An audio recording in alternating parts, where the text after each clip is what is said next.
108 నామాలో సహస్రనామాలో సాధారణంగా దేవతలకి చెప్తారు. కానీ ఉసిరి చెట్టు దగ్గరికి వెళ్ళి నిలబడినప్పుడు కూర్చుని చెప్పాలని కూడా నియమం లేదు. 21 నామములు చెప్పాలి.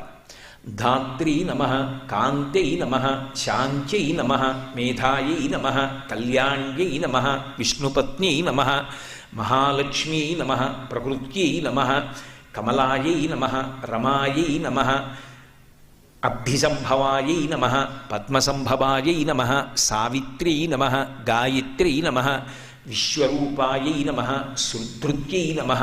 ఇటువంటివి 21 నామాలు ఉన్నాయి. ఆ 21 నామములు చెప్పి 8 ప్రదక్షిణములు చెయ్యాలి. ఒక ప్రదక్షిణం కాదు, 8 సార్లు ప్రదక్షిణం చెయ్యాలి.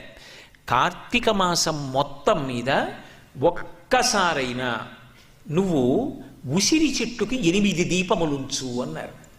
ఏమిటి